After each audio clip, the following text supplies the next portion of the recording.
नमस्कार दोस्तों, स्वागत है आप सभी का। और स्पोर्ट्स की इस विशेष सीरीज में आज हम लोग एक बेसिक जानकारी को पढ़ेंगे या समझेंगे। वो जानकारी क्या है? वैसे तो मुझे ऐसा याद है कि मैंने उसके बारे में थोड़ा सा डिस्कस किया है। ओलंपिक जब हम लोग स्टार्ट किए थे उस समय मैंने आपको बताया था, लेकिन आज उन खेल्स को थोड़ा सा और विस्तार से जानेंगे और समझेंगे। देखते हैं कौन कौन सी आज की विशेष चर्चाएं हैं। चलेगा, स्वागत है सभी का एक बार फिर से। देखें, आज हम लोग बात करने वाले हैं एथलेटिक्स के बारे में। किसके बारे में? एथलेटिक्स के बारे में, एथलीट के बारे में, कि एथलेटिक्स के अंतर्गत क्या क्या चीजें शामिल हैं, क्या क्या चीजें आती हैं, ये सब हम आज चर्चा करने वाले हैं। ध्यान से सुनिएगा और बहुत ही इंटरेस्ट आने वाला है, आज आनंद आने वाला है। ये आप गेम देख पा रहे हैं ना, कई प्रकार के अलग अलग इमेज दिख रहे होंगे, है ना, कि जैसे यहाँ पे एक जंप कर रहा है, ये दौड़ रहा है, ये भाला फेंक रहा है, ये शॉट पुट, गोला, हैमर थ्रो कहते हैं इसको। ये सभी अलग अलग इवेंट हैं, है ना। इन सब को आप एक साथ में खेलेंगे और इनको हम लोग एथलेटिक्स कहेंगे। और इनको जो खेलने वाला खिलाड़ी या प्लेयर होगा उसको हम एथलीट कहते हैं। क्या कहते हैं? एथलीट कहते हैं। चलेगा, तो सबसे पहली बात ये आती है कि एथलेटिक्स के अंतर्गत विविध माने कई खेल या कई स्पोर्ट्स कॉम्पिटिशन्स आते हैं, कई प्रतियोगिताएं इसके अंतर्गत आती हैं। और अब देखते हैं कि एथलेटिक्स को खेलों की रानी कहा जाता है। कभी ऐसा यदि प्रश्न आपसे एग्जाम में पूछ लेता है कि बताइएगा कि खेलों की रानी किसे कहते हैं, तो हमारा दोस्तों आंसर क्या होगा? आप आंसर करेंगे एथलेटिक्स को कहते हैं। ठीक है, नेक्स्ट पॉइंट की बात की जाए तो आप याद रखेंगे एथलेटिक्स के अंतर्गत आने वाले, इसके अंतर्गत आने वाले कुछ गेम्स हैं, कुछ खेल हैं, वो कौन कौन से हैं उनको समझते हैं। अब ये समझना है कि एथलेटिक्स जो हम सुनते आ रहे हैं, अब उसमें कौन कौन से इवेंट होते हैं, तो उन इवेंट को एक एक करके समझते हैं। जैसे आप देख पा रहे होंगे, एक ये सिंपल रनिंग आपको एक इमेज में दिख रही होगी। क्या दिख रही है? एक सिंपल रनिंग दिख रही है, तो इसको हम लोग रनिंग या रेस या दौड़ कुछ भी कह सकते हैं। ठीक है, अगली बात की जाए तो आप जरा यहां से इमेज देख करके समझिएगा और जानने की कोशिश करिएगा। ये एक हाई जंप का सीन है। क्या देख रहे हैं हम लोग? हाई जंप को देख रहे हैं। ऊंची कूद इसको कहते हैं या हाई जंप कहते हैं। ये किसके अंतर्गत आता है? एथलेटिक्स के अंतर्गत आता है। दूसरी बात की जाए कि इसके अंतर्गत जो चीजें आएंगी, इसके अंतर्गत जो चीजें आती हैं उसमें आप अगला पॉइंट याद रखेंगे। अगला पॉइंट रहेगा, अब जरा समझिएगा, ये भी आपकी क्या है? लॉन्ग जंप है। ये क्या है? एक लॉन्ग जंप है, इसको आप याद रखेंगे। ऊंची लंबी कूद कहते हैं लॉन्ग जंप को। और दूसरा इमेज यदि हम देखते हैं तो आप देख रहे हैं, इसको कहते हैं ट्रिपल जंप। क्या कहते हैं दोस्तों? Triple jump. एक बार कूदा, एक पैर रखा, वन स्टेप, फिर जंप करेगा और फिर उसके बाद अंतिम गोल तक ये पहुंचते हैं, तो इसको हम लोग कहते हैं ट्रिपल जंप कहते हैं। त्रिकूद हिंदी में है, आप तो ट्रिपल जंप याद रखिएगा, आसान रहेगा। यदि हम लोग बात करें इसके अंतर्गत अगला क्या खेल आ सकता है, तो आप बताएंगे पोल वॉल्ट आएगा, बांस कूद। पोल वॉल्ट, इसमें क्या रहता है? एक फ्लेक्सिबल, एक स्टिक टाइप की संरचना रहती है और स्टिक संरचना के सहारे ये उस तरफ लगे, उस तरफ गद्दे की तरफ, गद्दे जैसी संरचना रहती है, उन पे ये कूदता है या गिरता है। ठीक है, पोल वॉल्ट। यदि अगले खेल की बात करेंगे तो इसको डिस्कस थ्रो या चक्का फेंक कहते हैं। क्या? डिस्कस थ्रो या चक्का फेंक कहते हैं। ये बात याद रखिएगा। ओलंपिक में क्वालिफाई किया था आपके हरमनप्रीत कौर नाम की एक खिलाड़ी हैं, उनके द्वारा, कमलप्रीत कौर ऐसा कुछ नाम है ना। अगली बात देखिएगा, यदि हम देखते हैं अगले जो प्लेयर हैं, अब आप इनकी इमेज देख के पहचान गए होंगे कौन से खिलाड़ी हैं। भाला फेंक, जेवलिन थ्रोअर हैं। इनका नाम है आपका, क्या नाम है? बताओ फटाफट, याद आ रहा है ना? हाँ, नीरज चोपड़ा। ठीक है, भाला फेंक यानी कि जेवलिन थ्रो। आगे चलते हैं तो अब देखिएगा कि अभी हमने 4-5 गेम्स के बारे में समझा। अब इसके बाद कौन कौन से ऐसे गेम हैं, तो अगला देखिएगा ये है शॉर्ट पुट यानी कि गोला फेंक। क्या है? शॉर्ट पुट यानी कि गोला फेंक। इन सब के बारे में थोड़ा थोड़ा समझेंगे, अभी जानेंगे। अभी तो मात्र ये बात की जा रही है कि इसके अंतर्गत कौन कौन से खेल आते हैं। अगला है हैमर थ्रो। क्या है? हैमर थ्रो है तार गोला फेंक, या आप हैमर थ्रो याद रखिएगा। तार गोला माने एक तार जैसी संरचना रहती है, एक तार जैसी संरचना रहेगी जिसमें एक गोला, लोहे का एक गेंद जैसी संरचना होगी जो बंधी होती है, ऐसे घुमा करके इसको फेंका जाता है। इमेज में आप क्लियर कर पा रहे होंगे। यदि अब देखेंगे, एक होती है पैदल चाल, सामान्य स्थिति में पैदल चाल।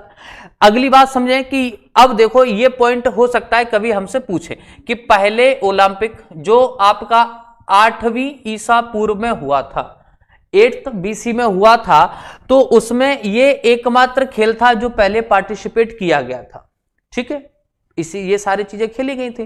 क्या खेला गया था? जैसे रनिंग करना है, दौड़ना है, भागना है, कूदना है, ये सभी चीजें इसमें शामिल आती। दौड़ना आप देखते हैं कि कोई 100 मीटर दौड़ता है, कोई 400 मीटर दौड़ता है, कोई 1000 मीटर दौड़ेगा। इस प्रकार की अलग अलग उसमें भी क्या है, इवेंट होते हैं। ठीक है, अगला पॉइंट देखते हैं कि अब जैसे बात की जाए कि पैदल दौड़ का जो वर्णन है वो किस प्रकार का होता है, तो आप बताएंगे इसकी जानकारी हमें 8वीं सदी में 8th BC में या 8वीं ईसा पूर्व से जानकारी हमको मिलती है।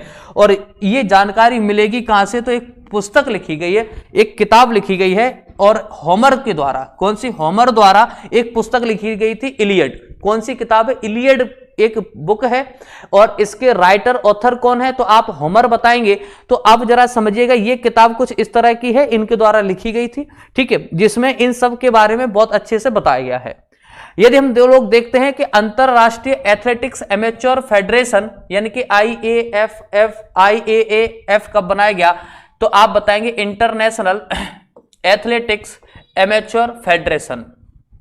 तो आप याद रखेंगे इस संगठन के बारे में, इस संगठन का संबंध किस है, तो एथलेटिक्स से बता देंगे। स्थापना कब की गई, कभी ऐसा प्रश्न पूछता है तो आप बताएंगे इसकी स्थापना की जाएगी 1912 में, 1920 में, 1912 में इसकी स्थापना की गई थी। और कुल कितने देशों ने मिलकर के स्थापना की थी? 16 देशों ने मिलकर के इसकी स्थापना की थी। यह बात हम यहां से याद रखेंगे।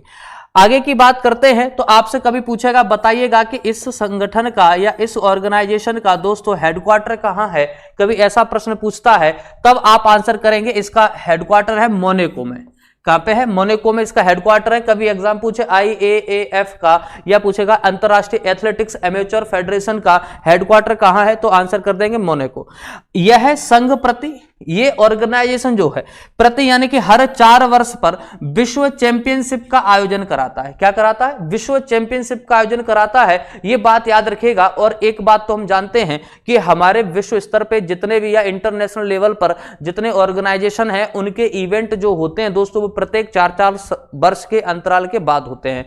बाद बाकी फिर अलग अलग प्रतियोगिताएं होती हैं, उनका भी अपना समय फिक्स है, समय निर्धारित होता है, उसी हिसाब से उनके काम होते हैं या आयोजन किया जाता है। एथलेटिक्स इंग्लैंड में ईसा के बाद, ईसा माने BC की बात कर के बाद 12वीं सदी में प्रारंभ हुआ था। आपको अभी बताया कि 8th BC में, यानी कि यदि यहां की बात करें तो आप बताएंगे 8 ईसा पूर्व यानी कि ईसा मसीह के जन्म के 800 साल पहले, 8वीं शताब्दी की बात करें, लेकिन ईसा मसीह के जन्म के पहले, तो वहां से इस खेल की जानकारी ओलंपिक में मिलती है। लेकिन यदि वर्तमान समय की देखें, आधुनिक युग की बात करते हैं, तो आप बताएंगे इसकी जानकारी हमको 12th सेंचुरी में 12वीं सदी के आसपास हमको जानकारी मिलती है। और कहां पर खेला गया था, तो बताएंगे इंग्लैंड में खेला गया था। कहां पे खेला गया था? ये इंग्लैंड में खेला गया था। ये बात आप यहां से याद रखोगे।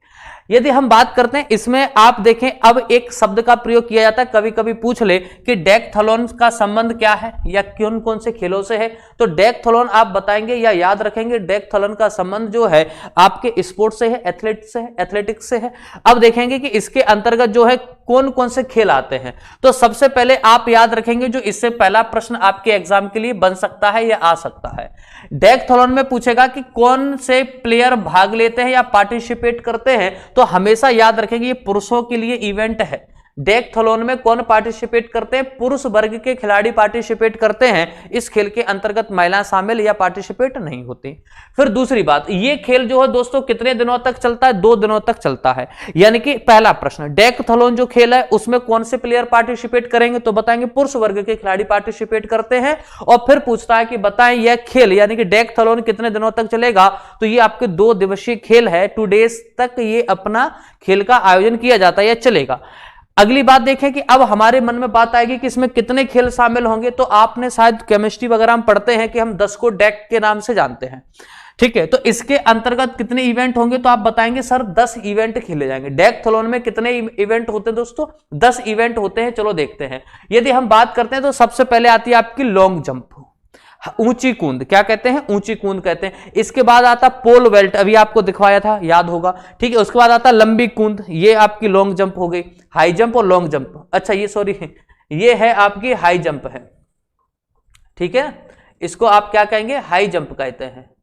ये है पोल वॉल्ट, ठीक है, ये है आपकी लॉन्ग जंप, शॉर्ट पुट, गोला फेंक, ठीक है, क्या है, गोला फेंक। हमारे मध्य प्रदेश या कई अलग अलग राज्य की जो पुलिस परीक्षा होती है उनमें एक शारीरिक परीक्षा होती है, एक फिजिकल एग्जाम भी होता है। उस फिजिकल एग्जाम में एक इवेंट होता है, एक इवेंट है जिसमें गोला फेंक शामिल है या शॉर्ट पुट शामिल होता है, ठीक है। मोस्ट ऑफ राज्य की या राज्य की पुलिस सेवा में यह है ना। शॉर्ट पुट यानी कि गोला फेंक, जेवलिन थ्रो, भाला फेंक भी इसमें है, ठीक है। उसके बाद याद रखेंगे डिस्क थ्रो, डिस्कस थ्रो जिसको हम लोग चक्का फेंक कहते हैं, क्या कहते हैं, चक्का फेंक कहते हैं। 110 मीटर बाधा दौड़ है, हर्डल रेस है। 110 की क्या है, हर्डल रेस है, बाधा दौड़ है, ये भी याद रखेंगे। फिर देखो 100 मीटर है, 400 मीटर है, 1500 मीटर की रनिंग है। तो ये सारी बातें आपको याद रखना है। ये आप याद रखेंगे किस खेल के अंतर्गत है, तो आप बताएंगे डेकथलॉन के अंतर्गत है। किसके अंतर्गत है, डेकथलॉन के अंतर्गत आती हैं। यदि हम बात करते हैं हेप्टाथलॉन, दोस्तों यदि बात की जाए हेप्टाथलॉन के बारे में, डेकथलॉन तो क्लियर हो गया जिसमें 10 खेल होते हैं और पुरुष वर्ग के खिलाड़ियों के द्वारा खेले जाते हैं और 2 दिन तक चलता है, यह है ना। अगली बात देखो, हेप्टाथलॉन की बात करते हैं तो यह महिलाओं की प्रतियोगिता है। इस इवेंट में कौन से प्लेयर, कौन से खिलाड़ी भाग लेंगे, तो आप बताएंगे इस खेल में सिर्फ आपके फीमेल प्लेयर है, वुमेन प्लेयर पार्टिसिपेट करेंगे, पुरुष वर्गों के लिए नहीं है। पुरुष के लिए क्या है, डेकाथलॉन, ठीक है, ये है हेप्टाथलॉन। अब देखिए जैसे बात की जाए कि ये खेल कितने इसके अंतर्गत खेल होंगे, तो आप बताएंगे 7 खेल इसमें शामिल होते हैं। अभी डेकाथलॉन में आपने 10 गेम बताए थे, कितने बताए थे, 10 बताए थे। यहां पे कितने हैं, आपके पास 7 हैं। अब देखते हैं कौन कौन से। तो सबसे पहले फिर से वही हाई जंप रहेगा, आपका जेवलिन थ्रो, भाला फेंक रहेगा, शॉर्ट पुट रहेगा, ठीक है, आपका 200 मीटर की रनिंग रहती है। और इसके बाद याद रखेंगे ऊंची कूद रहेगी, लंबी कूद रहेगी, ठीक है, 100 मीटर की बाधा दौड़ होगी और 800 मीटर की बाधा दौड़ होगी। ये सारी बातें आप यहां से याद रखोगे, ठीक है ना। अब जरा अंतर समझना कि आपसे डेकाथलॉन के बारे में कभी प्रश्न पूछता है हमसे डेकाथलॉन के बारे में कभी प्रश्न पूछता है तो थलॉन, तो आपका आंसर क्या होगा कि सर इसका आंसर हम लोग करेंगे, इसका आंसर करेंगे ये। पहली बात तो 2 दिन तक इवेंट चलेगा, है ना, सेम है, बस ये आपके मेल पुरुष वर्ग के खिलाड़ियों के लिए है और हेप्टाथलॉन महिला वर्ग के खिलाड़ियों के लिए है। इसमें 7 खेल शामिल होते हैं, ये बात आप याद रखेंगे, ठीक है। पेंटाथलॉन क्या है, डेकाथलॉन, हेप्टाथलॉन, और अब अगला इवेंट है या अगला जो सेगमेंट है उसका नाम है पेंटाथलॉन। इसके अंतर्गत क्या क्या चीजें आती तो देखते हैं। अब देखो पेंटा है मतलब आप समझ गए कि 5 इवेंट होंगे। पेंटा है तो 5 इवेंट होंगे, तो याद रखो इसमें 5 खेल खेले जाते हैं और ये एक ही दिन में, सेम डे में इनका आयोजन किया जाएगा, है ना। उसी दिन, जिस दिन शुरू होंगे उसी दिन ये खेले जाएंगे।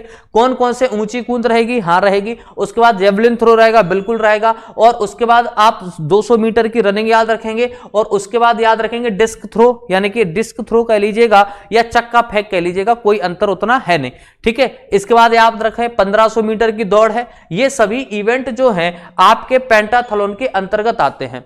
स्वप्निल बर्मन या स्वप्ना बर्मन आपने सुनी होंगी, मध्य प्रदेश नहीं, स्वप्ना बर्मन जो है आपके आपको मैंने पढ़ाया है, मैंने बहुत सारी बातें, एक मिनट, मैंने आपको बहुत सारी बातें इससे रिलेटेड करके पहले पढ़ा चुका हूं, आपको याद होना चाहिए। स्वप्ना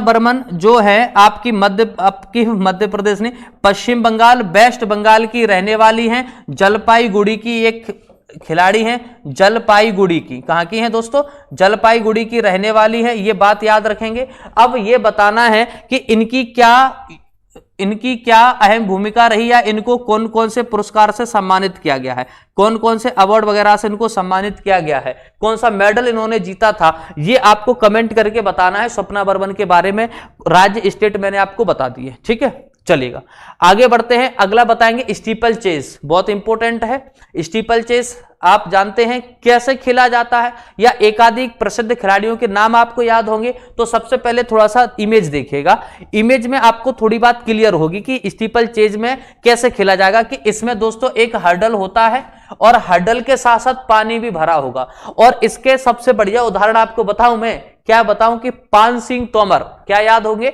पान सिंह तोमर साहब आपको याद होंगे, दद्दा मैं तो भजले तो, ऐसे डायलॉग आपने सुने होंगे ना उस पान सिंह तोमर में। तो अब वो बेहतर धावक थे, इस बात में कोई दोहरा नहीं है। और कौन से खेल से संबंधित थे? तो आप बताएंगे स्टीपल चेस से संबंधित थे। किससे? स्टीपल चेस से संबंधित थे। ये बात याद रखेंगे। आपको याद आता होगा जब वो दौड़ते थे ट्रैक पर, तो जब वो पैर रखते थे ट्रैक पे जंप करने के बाद तो पानी उछलता हुआ दिखाई देता था। सेम ऐसा कुछ सीन बनता था। तो आपको कुछ बातें याद आएंगी। क्लियर है ना? चले, अब स्टीपल चेस समझ में आ गया। अब देखो, यह दौड़ सामान्यतः 3000 मीटर की दूरी में होती है। ठीक है, अब देखो इसमें बाधाएं होंगी, सही बात है, हर्डल्स होंगे, सही बात है, और हर्डल्स के बाद एवं इसमें क्या होगा? पानी भी होगा। तो मैंने पहले ही बताया कि इसमें हर्डल्स और हर्डल्स के बाद क्या होगा? पानी भरा होगा। स्टीपल चेस के नाम से हम इसको जानते हैं। आगे की बात देखें कि इसे पैदल चाल के नाम से भी जाना जाता है। आप हर्डल चेस याद रखिएगा, क्लियर रहेगी बात। यदि हम बात करते हैं शॉर्टपुट गोला फेंक के बारे में, तो यहां से कभी कभी प्रश्न पूछा जा सकता है। क्या प्रश्न आएगा? सुनते हैं।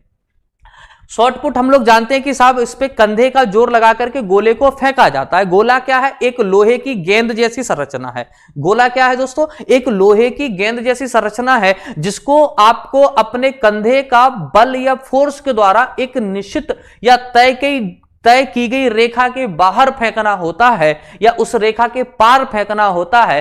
तो वो प्लेयर या खिलाड़ी क्वालिफाई कर पाएगा, नहीं तो फाउल या फेल हो जाएगा।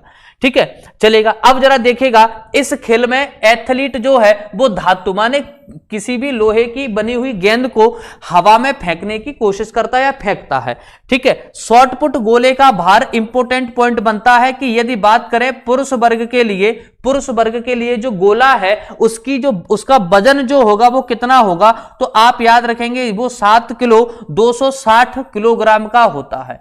कितना होता है? 7 किलो 260 ग्राम का होता है। कभी यदि आपसे एग्जाम में प्रश्न पूछे कि गोला फेंक प्रतियोगिता में पुरुष वर्ग के लिए गोले का वजन कितना होता है या शॉर्टपुट में कितना वजन होता है, तो आप बताएंगे 7 किलो 260 ग्राम का वजन होता है, जिसको कंधे पर रख करके हाथ के सहारे फेंका जाता है। यदि यही बात महिलाओं के लिए की जाए दोस्तों, कि यदि कोई महिला खिलाड़ी है और वो गोला फेंक में या खेल में शामिल होना चाहती है, तो उसके लिए गोले का वजन कितना होगा? 4 किलोग्राम होगा। कितना?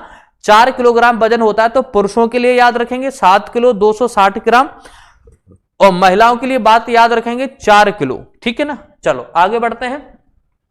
अगली बात देखो, पोल वॉल्ट। अभी पोल वॉल्ट के बारे में बताए थे थोड़ी देर पहले, आपको एक इमेज दिखाई थी कि एक खिलाड़ी दौड़ता हुआ आएगा और उसके हाथ में एक फ्लेक्सिबल एक स्टिक होगी, काफी लंबी होगी, उसकी हाइट से तो वो डबल या ट्रिपल हो सकती है। अब वो इतनी फ्लेक्सिबल होगी कि दौड़ता हुआ आएगा, गद्दे के पास रख करके उसकी तरफ अगली तरफ कूदता है। ठीक है, अभी इमेज में बताएंगे, आपको क्लियर हो जाएगा। जरा देखिएगा, ये इमेज आप लोग देख पा रहे हैं। अब ये खिलाड़ी यहां से दौड़ता हुआ आया और यहां पे उसने क्या, ये स्टिक लगाई और यहां पे ये स्टिक आप देखेंगे तो इस तरफ क्या होगी, इस प्रकार की एक और स्टिक लगी होगी और इसे पार करना है, इसको पार करना है बिना किसी प्रकार के टच किए।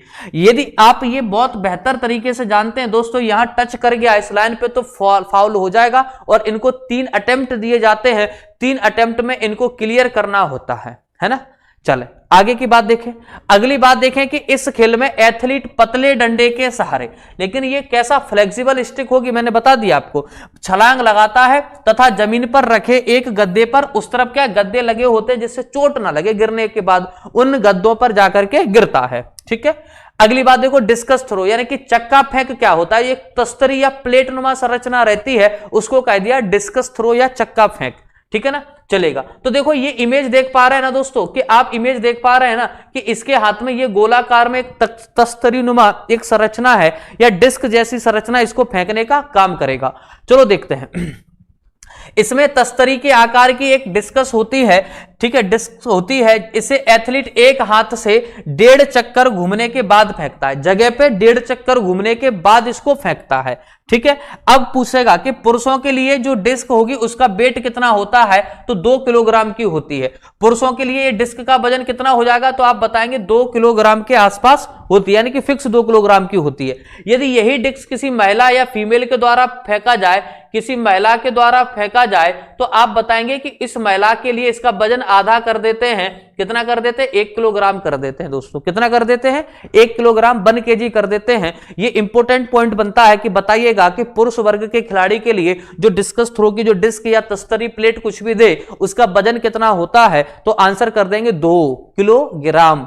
और यही बात जब महिला खिलाड़ी के संदर्भ में की जाएगी तो महिला खिलाड़ी का वजन दोस्तों कितना बताएंगे, 1 kg, माने बिल्कुल आधा कर दिया गया, 2 का आधा कर दिया गया। ये बात आप गोला में याद रखेंगे, 7 किलो 260 ग्राम पुरुषों के लिए और महिला के लिए फिक्स 4 किलोग्राम, है ना। क्योंकि ये जो आंकड़े वाले हैं पॉइंट वो आपके एग्जाम में पूछे जा सकते हैं, तो इनको हम यहां से आसानी से याद रख लेंगे। आगे की बात करते हैं, मैराथन की बात करिएगा या करें तो मैराथन में आप क्या याद रखने वाले हैं कि मैराथन क्या है। तो मैराथन एक बहुत अच्छा, इसमें क्या है कि कोई खिलाड़ियों की संख्या फिक्स नहीं है, कितने भी लोग हो सकते हैं। आपको इमेज में दिख रही होगी एक बहुत भीड़ आगे की तरफ बढ़ती हुई तेजी से चली आ रही है, ठीक है। तो ये बात हम यहां से याद रखेंगे मैराथन के बारे में। पहला क्वेश्चन जो आपके एग्जाम में बनता है, पहला क्वेश्चन जो आपके एग्जाम में बनता है वो क्या बनता है, जरा सुनिएगा। पहला क्वेश्चन जो आपके एग्जाम में बनेगा, मैराथन की जो कुल दूरी होती है, ये लगातार या कई एग्जाम में मोस्ट टाइम प्रश्न पूछे गए हैं, उनमें से है कि इसकी जो आप डिस्टेंस बताएंगे कितनी होती है। मैराथन 42.19 किलोमीटर की होती है। कितनी होती है, 42.19 किलोमीटर की होती है। लेकिन दोस्तों वो कई बार वो किलोमीटर में नहीं पूछता है, वो गज में पूछता है। तो आप याद रखेंगे 26 m और 385, कैसे याद रखोगे, 26 m 385। ये आंकड़ा आपको याद रखना है कि ये 26 मील और 385 गज में होती है मील। और इसमें जरा समझना कि आपसे कभी एग्जाम में पूछे, हमसे कभी एग्जाम में पूछता है, बताएं मैराथन जो रेस है या जो एक रनिंग का सेगमेंट है उसकी कुल दूरी किलोमीटर में कितनी होती है, तो किलोमीटर की बात आएगी तो 42.19 किलोमीटर बता देंगे, 42.19 किलोमीटर बता देंगे। जब बात कहां पे होगी, किलोमीटर में होगी। और जब बात आपसे पूछता है माइल में या मील में पूछता है, तो मील में आप याद रखेंगे गज और मील में आंकड़े आएंगे। जैसे वहां पे किलोमीटर मीटर वाली बात है, यहां पे आंकड़े आपके किस में आते हैं, आपके आंकड़े मील और गज में आएंगे। तो कैसे याद रखोगे कि 26 m ऐसे याद रखो, 26 मील और 385 गज, ठीक है। आप तो 26 मील और 385 भी याद रख लोगे तो आपको याद रह गया, ठीक है। तो इस तरीके से आप मैराथन के बारे में याद रखेंगे जो आपके एग्जाम में प्रश्न बन सकते हैं यहां से, ठीक है। अब देखो एक छोटी सी कहानी सुनाते हैं कि 400 ईसा पूर्व की बात है, 400 BC की बात कर रहे हैं। तो इसमें मैराथन की रणभूमि से एथेंस तक फिलिपिडियस एक व्यक्ति का नाम है और एक सैनिक हुआ करते थे, या मानो एक कोई व्यक्ति थे जो एक इंफॉर्मेशन देने के लिए कहां से, मैराथन की रणभूमि से एथेंस तक फिलिपिडियस की ऐतिहासिक दौड़ की याद में ये अपने राजा साहब को एक खबर बताने के लिए दौड़े भागे। और कहां पहुंचते हैं, अपने राजा के साथ या दरबार में पहुंचते हैं, उनके सामने पहुंचते हैं और वहां खबर सुनाने से पहले ही बेचारे बिना रुके नॉन स्टॉप भागते चले आए और राजा साहब के सामने आकर के आखिरी बार सांस ली और बेचारे जमीन पर धराशायी हो गए, गिर गए, मृत्यु हो गई। तो वहां पर उन्हीं की स्मृति में या उन्हीं की याद में क्या किया गया, मैराथन की शुरुआत की जाती है। यह बात हम लोग यहां से याद रखेंगे। और हमसे पूछता है कि बताओ मैराथन की जो टोटल जो डिस्टेंस है, दूरी है, वो मील में कितनी होती है। तो मील में पूछेगा तो 26 m बताएंगे, 26 m 385 मील होगी, ठीक है। और जब किलोमीटर में पूछेगा तो 42.19 किलोमीटर याद रखेंगे। ये इंपॉर्टेंट पॉइंट बनेगा एग्जाम के लिए। पूछ ले कभी कि मैराथन किस व्यक्ति की याद में, तो आप याद रखेंगे एक फिलिपिडियस नाम के व्यक्ति थे, उनकी याद में मनाया जाता। अभी हाल ही की बात बताएंगे तो आपके राजस्थान के जयपुर के गोवर्धन नाम के व्यक्ति हैं, गोवर्धन नाम के व्यक्ति हैं जो अभी कुछ समय पहले पार्टिसिपेट किए थे, किसके लिए, तो आप बताएंगे मैराथन के लिए पार्टिसिपेट किए थे, ठीक है। जो चर्चा में भी रहते, पहले इनको वीजा वगैरह नहीं मिल रहा था, बाद में फिर ये इनको परमिट कर दिया गया। तो ये तो मैराथन की जो आप डिस्टेंस है आप याद रखेंगे, आपसे एग्जाम में पूछता है, ठीक है, चलेगा। अब देखें जैसे बात की जाए तो आपने क्या देखा, अब अगला क्वेश्चन समझना। अगला प्रश्न जो है वो भी इंपॉर्टेंट रह सकता है एग्जाम के हिसाब से, क्योंकि आप देखेंगे इस को मैराथन को ओलंपिक में आप शुरू से चला रहे हैं, पहले दिन से ही चला रहे हैं। पहले दिन से चला रहे हैं मतलब आप मॉडर्न ओलंपिक की जो स्टार्टिंग बताते हैं या शुरुआत बताते हैं दोस्तों, वो कब से बताते हैं? 1896 से बताते हैं कि नहीं? तो 1896 यानी कि 1896 से आपके ओलंपिक चल रहे हैं, तो उसी के साथ में आपकी मैराथन ओलंपिक में शामिल है। डिस्टेंस आपको याद ही है, ठीक है। हो सकता है कि 19 के आगे 5 दे दे तो कोई अंतर नहीं है, ये आप याद रख सकते हैं। 42.19 किलोमीटर याद रखेंगे। जब माइल में पूछेगा तो माइल में पूछेगा तो कितना बता देंगे? फटाफट बताइएगा कमेंट करके कितना होगा। जब पूछेगा कि मैराथन मील में दूरी कितनी होती है तो आप बताएंगे 26 m 385। क्या बताओगे? 26 m माने मील, 26 माइल या मील और 385 गज। ये आंकड़े आपको याद रखना है। नेक्स्ट पॉइंट पे आते हैं कि सर्वप्रथम राष्ट्रीय मैराथन चैंपियनशिप का आयोजन वर्ष 1987 में किया गया था, ठीक है। कहां पे? नॉर्वे में। दोनों चीजें इंपॉर्टेंट रहेंगी, प्रश्न ध्यान से सुनिएगा कि सबसे पहले राष्ट्रीय मैराथन चैंपियनशिप का आयोजन, सबसे पहले राष्ट्रीय मैराथन चैंपियनशिप का आयोजन कब किया गया था? 1897। याद कैसे रखोगे? याद ऐसे रखेंगे कि जैसे आपने 1896 में दोस्तों इनको पहली बार ओलंपिक में पार्टिसिपेट करवाया, ओलंपिक में ये पार्टिसिपेट कर गया, तो अब आपने क्या किया? अगले ही वर्ष 97 में 1897 में 1897 में तो आपने दोस्तों क्या किया? 1897 में 1897 में इस खेल के लिए आपने एक राष्ट्रीय मैराथन चैंपियनशिप का आयोजन करवा दिया। क्या करवा दिया? राष्ट्रीय मैराथन चैंपियनशिप का आयोजन करवाया। कब करवाया? 1897 अगले वर्ष। और कहां पे करवा रहे हैं तो बता देंगे, नॉर्वे में करवाया। कहां पे? नॉर्वे में करवाया। ये इंपॉर्टेंट पॉइंट बनेगा, ये बात आपको याद रखना है, ठीक है ना। चलेगा, तो आज की जो चर्चा थी वो यहां तक है। अब हम लोग जो अगला खेल शुरू करेंगे या अगला स्पोर्ट्स के बारे में बात करेंगे, वो इंफॉर्मेशन आपके लिए बहुत जरूरी है ना। तो बाई चांस की बात है कि आप लोग किसी कारण से थोड़े से अस्त व्यस्त हैं या वास्तविक कार्य में व्यस्त हैं, ठीक है, तो वहां से थोड़े से हम समय निकालेंगे और आपको अब अगली क्लास जो मिलने वाली है स्पोर्ट्स की, वो आपके एग्जाम के हिसाब से बेहद महत्वपूर्ण है। हम लोग मध्य प्रदेश के स्पोर्ट्स के बारे में बात करेंगे दोस्तों। हम लोग मध्य प्रदेश के स्पोर्ट्स के बारे में बात करेंगे, यानी कि मध्य प्रदेश में खेल और खेल का इतिहास।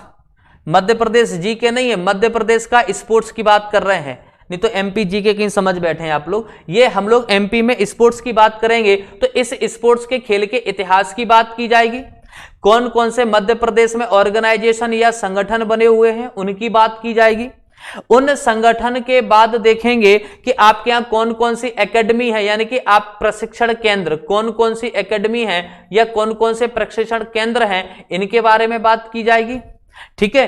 फिर बात की जाएगी कि अपने मध्य प्रदेश के, भारत के नहीं, आपके मध्य प्रदेश के जो प्रसिद्ध या प्रमुख खिलाड़ी हैं, इंपोर्टेंट प्लेयर हैं, इन प्रसिद्ध खिलाड़ियों की चर्चा की जाएगी। और इन खिलाड़ियों ने देश में यानी कि राष्ट्रीय और अंतरराष्ट्रीय स्तर पर क्या प्रदर्शन किया, राष्ट्रीय या अंतरराष्ट्रीय स्तर पर क्या प्रदर्शन किया, ये सारी चर्चाएं आपकी अगली क्लास के लिए तैयार हैं। तो बस थोड़ा सा धैर्य बनाओ और बढ़िया साहसिक तरीके से मेहनत करते जाइएगा। ये सारी चीजों को हम कल यानी कि अगली क्लास से बेहतर तरीके से पढ़ने वाले हैं, ठीक है ना। तो हम लोग मिलते हैं अगली क्लास में, तब तक के लिए नमस्कार, धन्यवाद, जय हिंद, जय भारत।